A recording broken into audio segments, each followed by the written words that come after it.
Hier s'est tenue la 6e édition de la conférence sur la cybersécurité. Le thème de cette conférence a porté sur la cybersécurité dans le monde digital et l'écosystème mobile, détection, investigation et prospection de cybercrimes. Donc ce boom technologique, avec tous les bienfaits qu'il a sur notre vie quotidienne, comporte néanmoins des effets secondaires dangereux, donc qui ont été cités tout à l'heure, qui peuvent affecter non seulement le bien-être des individus, mais encore celui des entreprises et des États. Cette problématique devient aujourd'hui un enjeu majeur avec tous les scandales auxquels nous avons assisté ces derniers temps, donc Panama Papers, Wikileaks, l'affaire Snowden. Donc on constate qu'à tout moment, des données super confidentielles pour des États peuvent faire l'objet de hacking et se retrouver carrément sur la place publique. Même dans notre vie courante, où vous pouvez tout payer aujourd'hui à partir de votre mobile, imaginez les risques que cela peut engendrer. Mehdi Zakaria, président de l'Association de systèmes de sécurité informatique, a évoqué les résultats d'une enquête faite en 2016 sur la maturité des entreprises et institutions gouvernementales par rapport aux attaques informatiques. Son constat est sans appel. Les entreprises algériennes, institutions y compris, manquent de sensibilisation, de conscience et de réactivité vis-à-vis de la cybercriminalité. 7 entreprises sur 10 qui ont été sondées ne porteraient pas plainte pour une attaque informatique. Ça veut dire que j'ai été victime d'une attaque. Encore une fois, lorsqu'on parle d'attaque informatique, on parle de tout type d'attaque informatique. Ce n'est pas forcément le hacker qui est caché je ne sais dans quel pays sans loi. On parle évidemment de fraude interne, on parle de vol d'informations internes, on parle de tout type d'attaque informatique, pas forcément avec des outils sophistiqués. Donc j'ai été victime, je sais que j'ai été victime, la question était très claire. Vous avez été victime, portez-vous plainte. 7 entreprises sur 10 déclarent qu'ils ne le feront pas.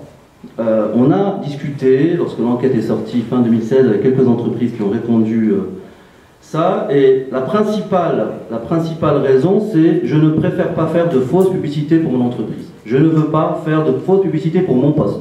Je ne veux pas porter plainte, parce que si je porte plainte, ça va mettre à l'évidence un certain nombre de mécanismes de sécurité que je n'aurais pas mis en place. » Secret professionnel oblige, les experts russes ont préféré garder les détails pour eux et laisser l'auditoire sur sa faim. Les responsables de Solar Security ont donné quelques exemples sur la nature des entreprises attaquées en Russie, telles que les banques, ainsi que la moyenne du coût des dommages causés par les attaques informatiques et qui est de 900 000 $ jour. Pour ces experts, le cybercrime est la pire menace qui peut arriver à une entreprise. Ils précisent que l'utilisation accrue de la technologie impliquera automatiquement l'augmentation des attaques cybercriminelles. In any case, many of companies, their employees, they use their mobile devices, messengers, even for doing their work, to chat with together their work and so on. Following this trend, this evolving technologies, amount of cyber attacks has grown up to 75% in the last 3 years, according to the report of digital economy of Russia. The average damage from incidents which could happen, for example, in banking sector in Russia, is something about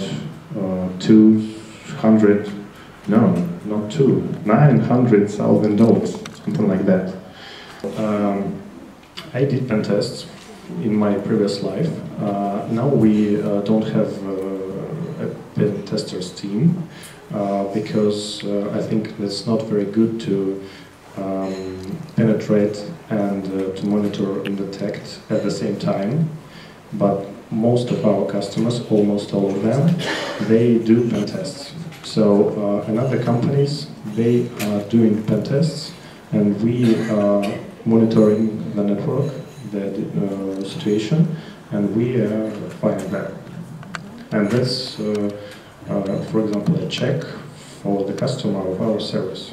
À cette journée de sensibilisation, un appel est lancé aux institutions gouvernementales, aux entreprises et aux citoyens également pour une prise de conscience générale du danger de la cybercriminalité sur la sécurité du pays. En 2017, le cabinet Accenture a rapporté sur son rapport annuel que les violations liées à la cybersécurité connaissent une croissance mondiale de 24%. Et coûteront à l'économie mondiale plus de 6 000 milliards de dollars par an d'ici 2021.